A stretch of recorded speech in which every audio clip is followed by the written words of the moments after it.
Chair. I might speak both to Senator Leyenhelm's amendments, since they've been put as amendments to Senator Cameron's, and just indicate the Australian Greens' position on them both at the same time, just to save a bit of time.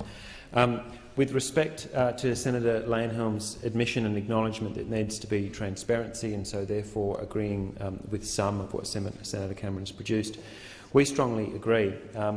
There needs to be a much greater degree of transparency, but the Australian Greens do go further, and we believe that the most sensible thing that we can do, I suppose, to give teeth when we talk about transparency, it's not simply about tabling inadequate documents, it's about giving this chamber the opportunity to review some of those decisions, which come at enormous cost to taxpayers.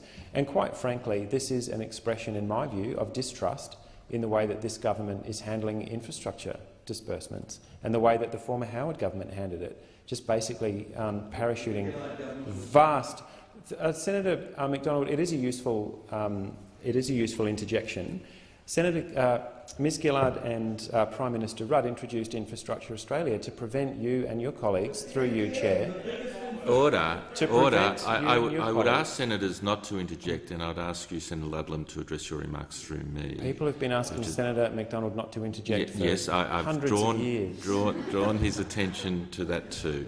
So you have the call, Senator Ludlam. Best of luck with that.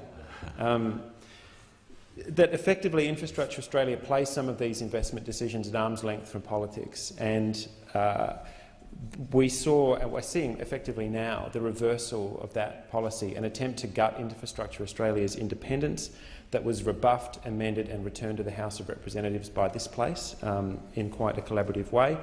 I strongly support these amendments. We will not be supporting the LDP amendments, because effectively it takes the teeth out of the transparency. It's not good enough to come in here and just put a document on the table, because people talk all sorts of rubbish around benefit-cost ratios and so on. These amendments need teeth. So we will be opposing the LDP amendments. We will be supporting the opposition amendments so that this parliament